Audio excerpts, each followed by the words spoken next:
Our last unit is the probability unit. So this is really dealing heavily with fractions, adding fractions, multiplying fractions, taking fractions into decimals and percents. So it's really crucial that you have a key understanding of fractions. Okay, so our first thing is called a simple event. So it's called a simple event. And a simple event is simply when one event is happening. One thing is happening.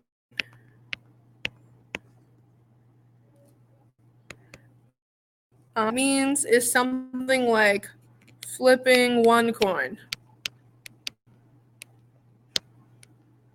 So flipping a coin, or spinning a spinner. So you're spinning a spinner,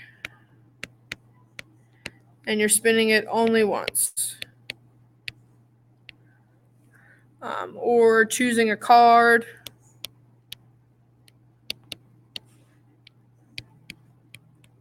Okay, so things like that. The next thing is compound events. Before that, simple events also is really when it's or. So it could be this or that. Okay. Our next one is called compound events. If you know what compound sentences are, it's pretty clear. It's the same thing. So it's two or more events that happen at the same time, happening together. And normally that's written as using this and that, or this then that. So it's usually written with an and or a then. And what's crucial to remember about these is that you multiply these. So you multiply these fractions. And that's, you could be flipping two coins, or something like choosing two marbles. So, or choosing two marbles. Sorry, choosing two marbles. Two cards, spinner twice, those kind of things. Even spinning a spinner 4 times. So those are the two types of and they're really well, but now we have to classify those events into independent events or into dependent. So independent events are when the probability does not influence each other. So when probability does not influence each other.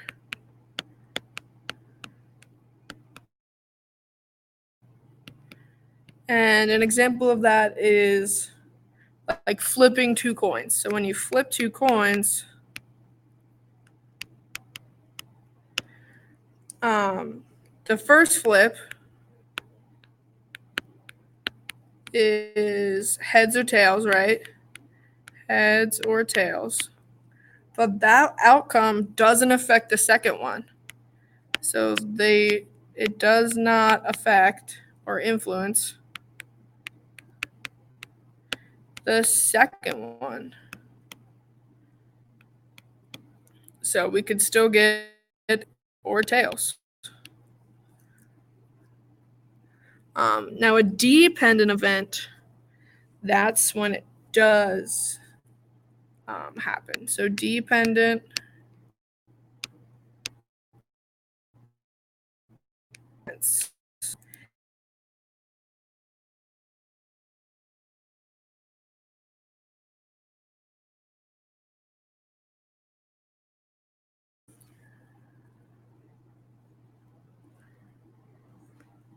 dependent events are when probability will influence each other.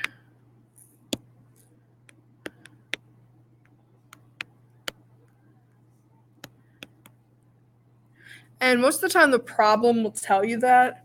So it's when you choose an item, like if I'm choosing marbles out of a bag and it says you don't replace them.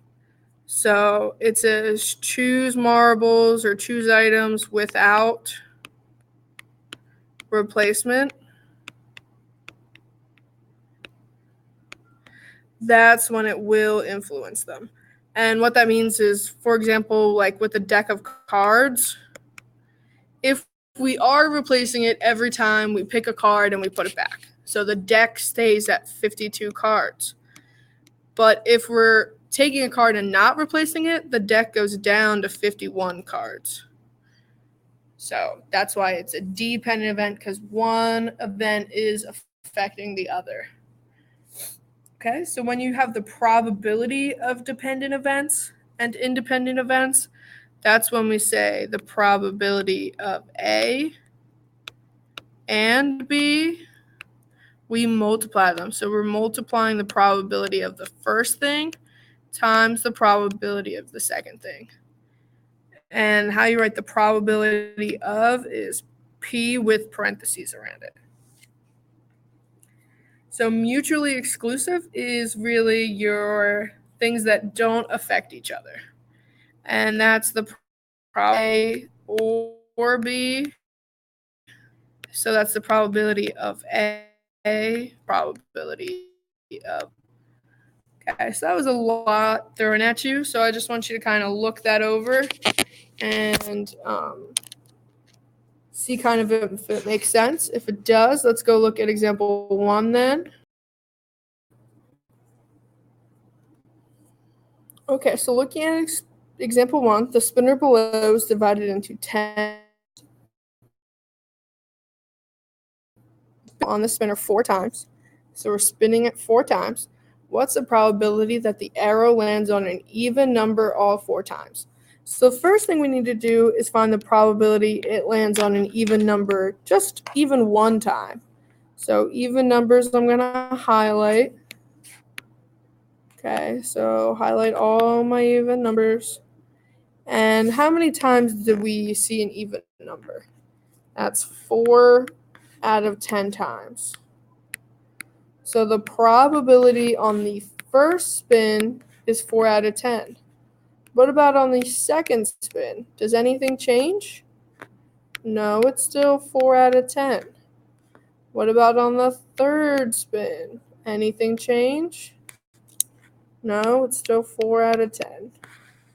On the fourth spin, no, it's still 4 out of 10. And now we multiply these because it's compound events, so we're multiplying all 4 of those. Before I multiply those, I'm just going to simplify them all down.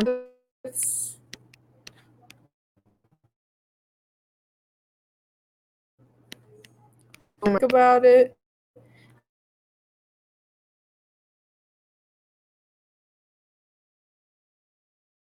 The 4 2 times 2 times 5 is 25. And again, we got that by just multiplying straight up. And that's how you get 16.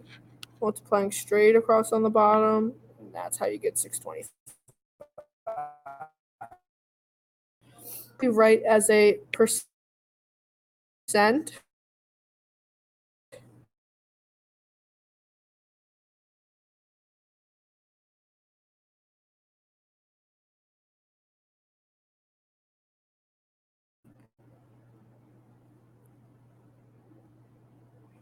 Okay, so now I'm going to take this 16 out of 25 out of 625, and I'm going to make it into a decimal with 0.06. Just use your calculator for this. Now I'm going to make my decimal into a percent. And remember to do that We take our decimal place and move it once, twice to the right. So now it's 2.56%. Probability, we're going to land on an even number all 4 spins. So not very likely. All right, so now let's look at example 2. Let's look at example 2. If you want to give example 2 a shot, I could say go ahead. And you could pause and then listen. But I'm going to keep on going. So a bag contains letter tiles, 6 vowels, and 10 consonants. Amanda selects 3 letter tiles from the bag without looking. She does not replace. So that's important. She does not replace these. So that means they're dependent events. What's the probability that she selects all consonants? So the first thing we need to figure out is how many consonants how many total letters are in the bag. So the bag contains 16 letters total. On the first pool, so on the first one, we need to figure out our probability, and our second one, and our third one. So on the first pool, there's 10 consonants. But on the second one, we're not. So now there's only 15 letters in the tile. And we took one out already, so now there's only 9 consonants. On the third one, now we've taken out 2 tiles. 2 of them have been consonants, so now it's 8. Now we multiply these together. When you do that, you get 720 over 3,360. If you use your calculator will simplify it for you. It simplifies to 3 out of 14, which again, make it into a decimal, 0.214. Move your decimal place twice to the right, and it's 21.4% chance. So bigger chance than at least last time. But again, the biggest thing is that this is without replacement. So that's why each time we're losing letters in the bag and we're losing consonants we could pull because we're choosing consonants, adding them. Okay, so now get your 2 activities going and do your homework.